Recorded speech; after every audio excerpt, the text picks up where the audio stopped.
Hey guys, Rod here, Aquaponic Gardener.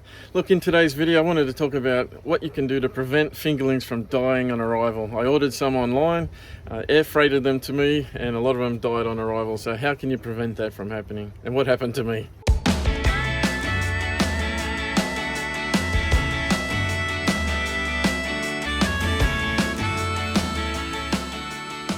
Alright, so this is the time we've been waiting for. Very exciting times.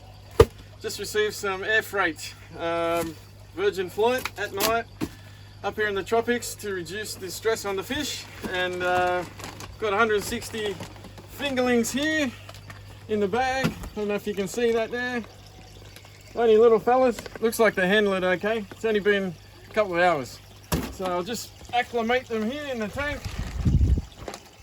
We'll just rest them in there for, let's say, 10-15 minutes, and happy days after that. So I've had the fish in here acclimating for a good half an hour now. They're double bagged, which is fantastic for the flight. And what I'm going to do now is just, if I can, undo the plastic bag and make sure that water temperatures are the same. Essentially, you don't want to mix up the temperature. Alright, so they are double bagged, and that's just for transport, which is fantastic. Just a bit of a cushion of air, and just by pulling the bag off, I know it's riveting TV, but undoing this bag, I'll spare you the second bag. Alright, so we've got the rubber bands off there. I'll open that up.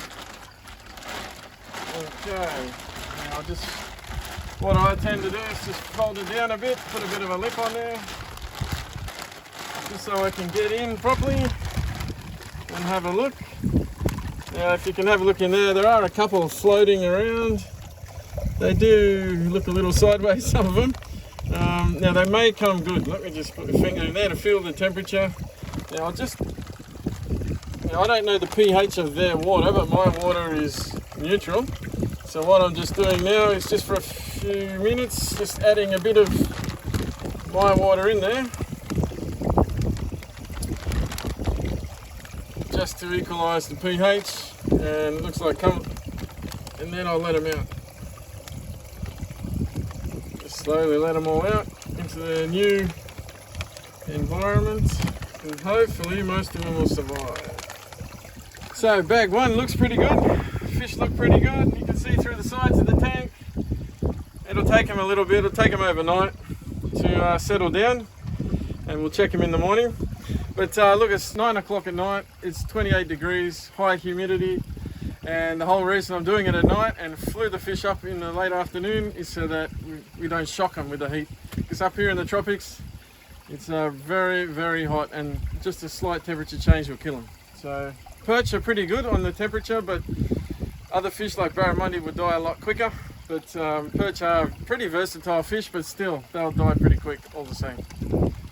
Well, it's 10 o'clock at night. I was just checking all my fish here. It's a little bit disheartening because a lot of them have sadly died, even though we did all the right things. But I think they were overstocked, overpacked in the freight. So there's 180 per box, a couple of boxes there. One entire box was completely dead. That's what happens with live fish, I guess. We did all the right things, late afternoon travel, but I'm not sure when they were packed. They could have been sitting around. You could tell that there wasn't enough oxygen in the water. They were heavily stocked, 180 per bag. Just too many fish per bag. So, it's a bit sad. I was quite happy before, but when you have a look in here, you won't be happy either. We'll be able to tell in the morning, but right now, you can just make them out. They're dead on the floor. There's a couple of live ones, but most of them are on the ground, all floating, sadly.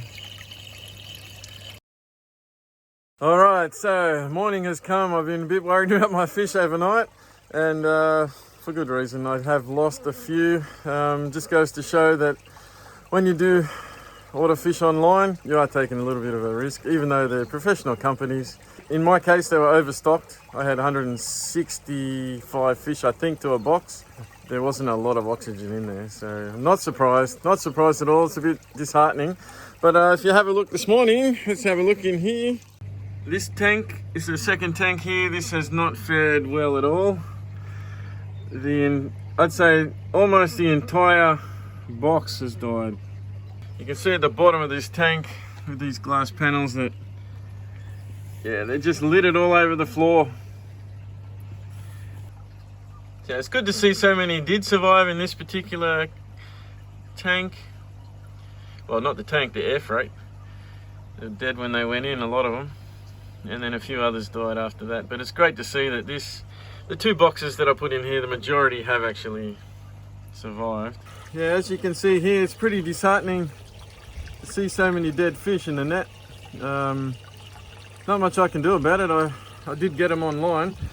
I mean, it just goes to show these things do happen, especially in the tropics, especially when you're shipping fish from one area to another. Even though it was only 3 hours and we tried to do everything right, and I was there at the airport as the plane landed, tried to do the right thing, but look, there's quite a few hundred here that have died.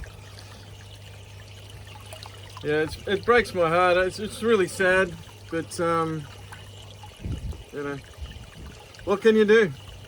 What can you do? You just don't want to leave them in the water. You just don't want to leave the fish in the water.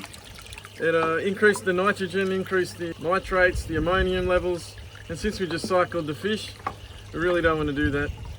It'll lead to spikes in the pH. It'll lead to spikes in your system. So we'll just get all these dead ones out, and we'll count how many deaths have occurred. Unfortunately, there's going to be a couple of hundred for sure, and we'll celebrate the ones that are alive. They'll get some good care, that's for sure. All right, I think I got them all now. Put the net over there.